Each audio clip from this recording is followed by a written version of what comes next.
Hello and welcome to WeLearn Virtual Learning Network. This is session number 3, part 2, cleaning agents and equipments of travel accommodation and transport services. Topics covered are manual cleaning equipments, melamine foam and squeegees, mechanical cleaning equipments, vacuum cleaners, scrubbing, polishing machines, selection of equipments and rules for storage of equipments. So we were discussing about manual cleaning equipments in part 1 of this session. हमने काफ़ी सारे equipments के बारे में पढ़ा, manual cleaning equipments के बारे में पढ़ा, जिसमें हमने ये जाना कि डिफरेंट टाइप्स हैं ये मैनुअल क्लीनिंग इक्विपमेंट्स के जो स्टाफ खुद यूज़ करता है. उनमें mops, wet mop, moist mop, yarn mop, mop for pre-moistening, hot mop, broom, इनके बारे में हमने पढ़ा. अब कुछ और मैनुअल क्लीनिंग इक्विपमेंट्स में मेलामीन फोम और स्क्वीजीज भी आते हैं. मेलामीन फोम की बात करें तो it's a foam like material consisting of formaldehyde, melamine, sodium bisulphate copolymer. इसमें ये इस तरीके का कुछ मटेरियल होता है of formaldehyde, melamine, sodium bisulphate copolymer. The foam, because of microporous properties, may remove otherwise uncleanable external markings from relatively smooth surfaces. जो बहुत ही स्मूथ सर्फेसेस होते हैं और क्लीन नहीं हो रहे होते हैं उनमें एक्सटर्नल मार्किंग्स, और काफ़ी डिफ़िकल्ट रहता है जिनमें इस तरीके की एक्सटर्नल मार्किंग्स को, जिन्हें हम अनक्लीनेबल एक्सटर्नल मार्किंग्स कह सकते हैं, उनमें मेलामीन फोम का यूज़ किया जाता है क्योंकि इसमें माइक्रोपोरस प्रॉपर्टीज़ होती हैं जो बाकी किसी भी तरीके की क्लीनिंग इक्विपमेंट्स में नहीं होती हैं. इसलिए ये इस तरीके के भी एक्सटर्नल मार्किंग्स को साफ कर लेता है जो बाकी क्लीनिंग इक्विपमेंट्स नहीं कर पाते हैं. फॉर एग्जाम्पल ये क्रेयॉन्स या मैजिक मार्कर या ग्रीस फ्रॉम पेंटेड वॉल्स या वुड फिनिश फर्निशिंग्स या ग्राइम फ्रॉम हब कैप्स, इस तरीके के भी स्टेन्स को रिमूव कर सकता है. Next manual cleaning equipment is squeegees. Squeegees की बात करें तो ये एक क्लीनिंग टूल है with a flat, smooth and thick rubber blade used to remove or control the flow of liquid on a flat surface. It is used for cleaning floors, and small, thin and flexible squeegees is used for cleaning windows. तो इस तरीके के जो स्क्वीजीज होते हैं वो cleaning Windows के लिए यूज होते हैं और क्लीनिंग फ्लोर्स में भी ये यूज हो सकते हैं. और छोटे स्मॉल थिन फ्लेक्सिबल स्क्वीजीज जो हैं वो हम स्पेशली विंडोज के क्लीनिंग के लिए भी यूज करते हैं. तो ये क्लीनिंग टूल होता है जो काफी फ्लैट, स्मूथ और थिक रबर ब्लेड से के लिए में होता है इनके अंदर, जो इजीली हम रिमूव कर सकते हैं या कंट्रोल कर सकते हैं flow of liquid on the flat surfaces, क्योंकि तभी इन्हें हम स्क्वीजीज का नाम देते हैं क्योंकि इस टूल में flat, smooth, thick rubber blades होते हैं जो इजीली या कंट्रोल कर लेते हैं flow of liquid on the flat surfaces. So ये थे कुछ मैनुअल क्लीनिंग इक्विपमेंट्स. अब हम बात करते हैं कुछ मैकेनिकल क्लीनिंग इक्विपमेंट्स की. जैसा मैंने आपको बताया कि मैनुअल जो स्टाफ खुद ही यूज करते हैं, मैकेनिकल जो मशीन्स की हेल्प से यूज किया जाता है. मशीन्स में वैक्यूम क्लीनर सबसे पहला दिमाग में जो आता है, वो मशीन्स में वैक्यूम क्लीनर रहता है. Vacuum cleaner uses an air pump to create a partial vacuum to suck up dust and dirt.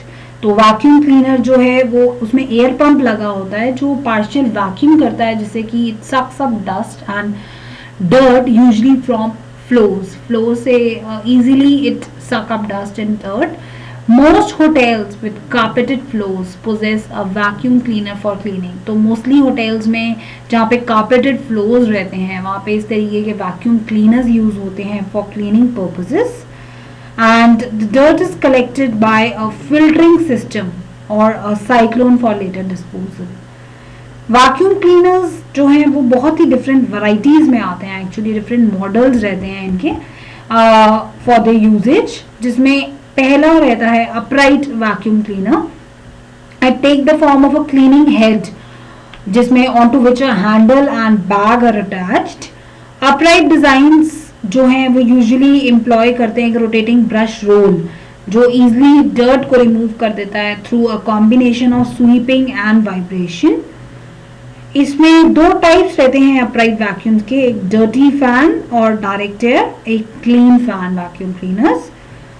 एक सेकंड टाइप के जो हैं डिफरेंट वैरायटी में, जैसे मैं आपको बता रही हूँ मॉडल्स आते हैं इनके. एक वैरायटी अपराइट वैक्यूम क्लीनर्स की हो गई, एक कैनिस्टर या सिलेंडर डिजाइन होते हैं जिनमें मोटर और बैग जो है वो सेपरेट कैनिस्टर यूनिट में, और usually it is mounted on wheels और कनेक्ट किया जाता है वैक्यूम हेड से by a flexible hose. Although upright units have been shown to be more effective, mainly because of beaters, the lighter, more maneuverable heads of canister models are popular. Some upmarket canister models have power heads which contain some sort of mechanical beaters as in upright units. जैसे कि हम separate electric motor में इस type के beaters का driven किया जाता है बाय सेपरेट इलेक्ट्रिक मोटर. तो एक इस तरीके के भी वैक्यूम क्लीनर्स अवेलेबल रहते हैं, इस टाइप का मॉडल भी अवेलेबल रहता है. कुछ वेट वैक्स या वेट ड्राई वैक्यूम्स भी होते हैं जो एक स्पेशलाइज्ड फॉर्म रहता है कैनिस्टर वैक्यूम्स का, जिनसे हम क्लीन अप कर सकते हैं वेट या लिक्विड स्पिल्स. कॉमनली हम देखें तो they accommodate both wet and dry soilage. Some are also equipped with switch और exhaust port for reversing the air flow, और एक यूजफुल फंक्शन रहता है इनका for clearing a clogged hose, जिसे to blowing dust into a corner for easy collection. एक तरीके के बैक पैक वैक्स भी होते हैं जो कमर्शियल क्लीनिंग के लिए यूज होते हैं. They move rapidly about a larger area, और इनको हम एसेंशियली कैनिस्टर वैक्यूम क्लीनर्स भी इनको हम कहते हैं, except the straps are used to carry the canister unit on the user's bag. Otherwise they are more और less like canister vacuum cleaners. तो इस तरीके के डिफरेंट मॉडल्स रहते हैं वैक्यूम क्लीनर्स में भी. इनमें ये, लेकिन इनका मेन जो मोटो है वो इसी तरीके से, मतलब इनका वर्किंग जो है वो सबका सेम ही रहता है कि एयर पंप होता है जो which create a partial vacuum to suck up dust and dust from usually the floors. Next is about different और भी vacuum cleaners रहते हैं जिनमें built-in central vacuum cleaners, the suction motor and back to the central location in the building. तो robotic vacuums और small handheld vacuum cleaners जो बहुत battery operated होते हैं, और robotic cleaners जो है autonomously जो मोस्टली chaotic पैटर्न्स में काम करते हैं, और some come back to the docking station to charge the batteries. इस तरीके के जो रोबोटिक होते हैं वो अपनी बैटरीज को चार्ज करने के लिए आते हैं वापस to the docking station, and few are able to empty their dust containers into the dock as well. Small hand held vacuum cleaners की बात करें, जैसे मैंने आपको बताया कि बैटरी ऑपरेटेड या मेन पावर से होते हैं. They are use for cleaning up smaller spills. Drum vacuums जो हैं वो they are use in industrial applications. इनको हम यूजुअली इंडस्ट्रियल एप्लीकेशंस में यूज करते हैं. और वैक्यूम हेड जो है it sits atop of an industrial drum, usually it is waste और रिकवरी कंटेनर. और इलेक्ट्रिक और compressed air powered models very common in this drum vacuums. Compressed air vacuums जो है वो वेंचुरी इफेक्ट के help से चलते हैं. तो इस तरीके के डिफरेंट आपने देखे कि वैक्यूम क्लीनर्स जो है मॉडल्स अवेलेबल होते हैं मार्केट में फॉर वेरियस डिफरेंट अटैचमेंट्स. तो सबका एक ही यूजेज और वर्किंग तो सबका सेम रहता है, लेकिन वेरियस स्पेशलाइज्ड अटैचमेंट्स के साथ आते हैं, इसलिए डिफरेंट मॉडल्स में रहते हैं, जैसे कि टूल्स या ब्रशेस या एक्सटेंशन वैन्स जो होते हैं इनके, which help them या allow them to reach otherwise inaccessible places or to be used for cleaning a variety of surfaces. इस तरीके के extensions जो आती हैं या tools, brushes वगैरह आते हैं, वो उन places पे भी, inaccessible places पे भी हम easily वहाँ पर पहुँच सकते हैं जहाँ पे otherwise नहीं पहुँचा जा सकता है. लेकिन इन attachments और extension की help से we can easily clean those inaccessible places also, and they are used for cleaning variety of surfaces also.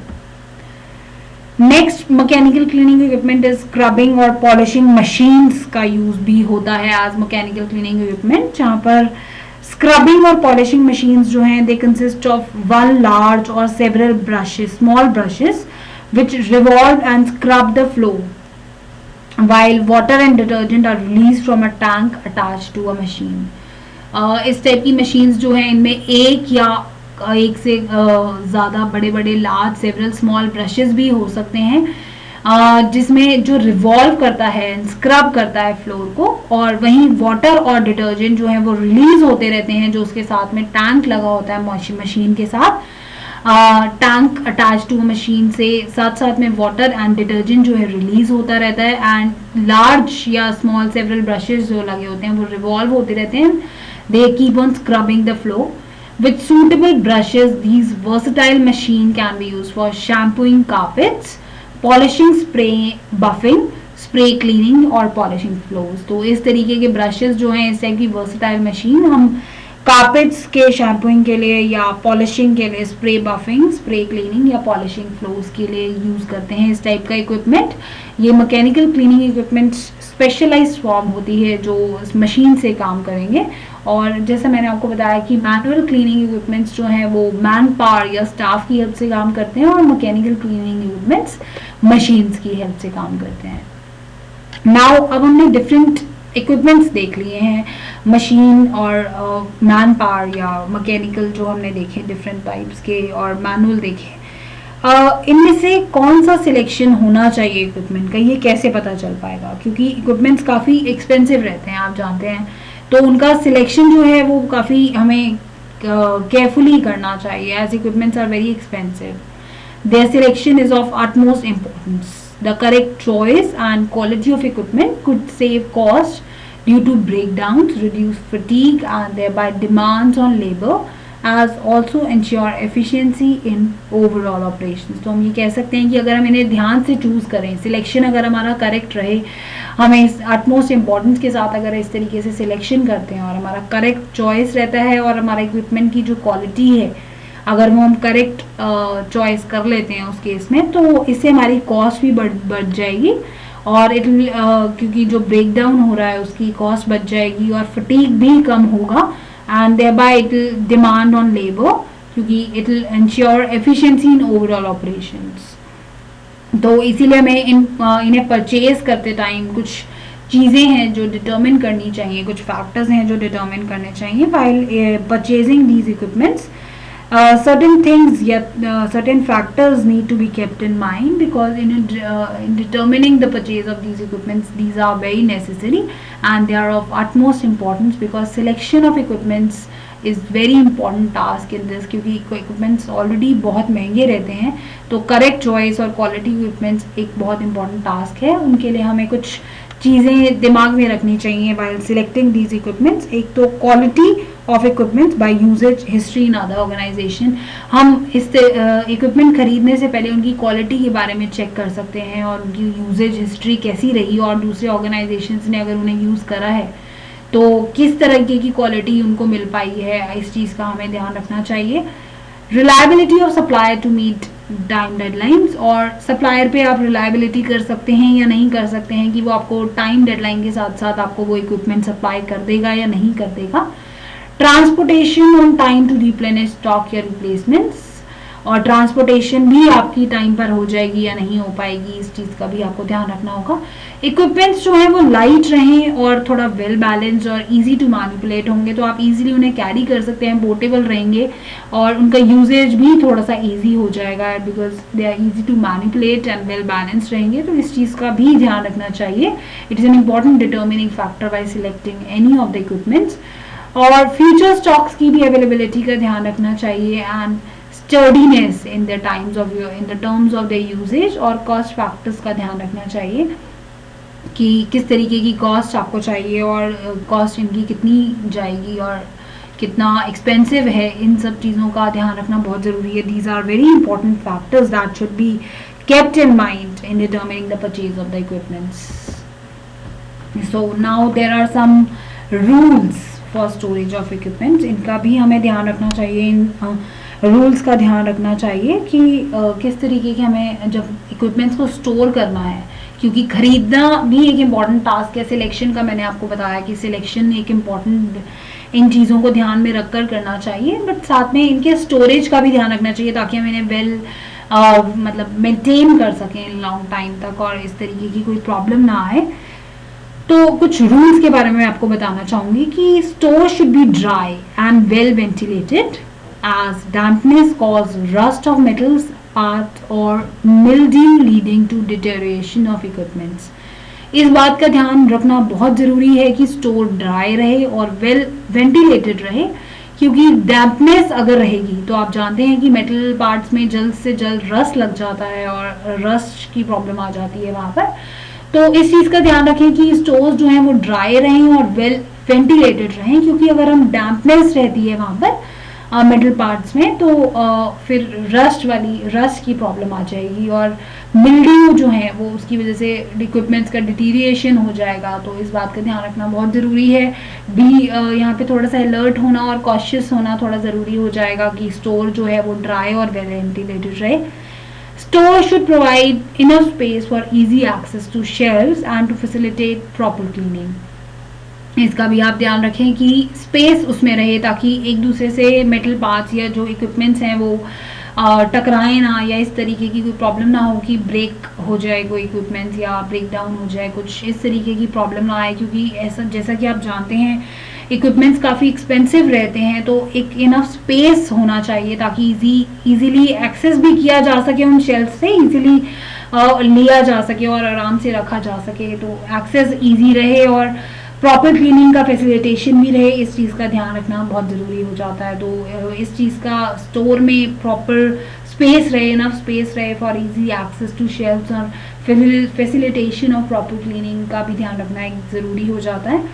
There should be adequate racks and cupboard properly label for easy identification. आप ये भी कर सकते हैं ताकि easily identification हो जाए कि इस तरीके के कबर्ड में आपने मैनुअल जो है इक्विपमेंट्स रखे हैं, मॉप्स रखे हैं या ब्रशेस रखे हैं या वेट मॉप्स हैं, तो इजीली आप लेबल अगर कर देते हैं, रैक अलग अलग बना देते हैं और कबर्ड्स बना देते हैं और लेबल कर देते हैं, तो ज़्यादा एक्सेस करने में भी इजी रहेगा, फैसिलिटेशन भी इजी रहेगा और आइडेंटिफाई हो जाएगा। ज़्यादा चीज़ों को भी हिलाना नहीं पड़ेगा इधर उधर, जिससे कहीं ब्रेक डाउन होने का खतरा रहता है।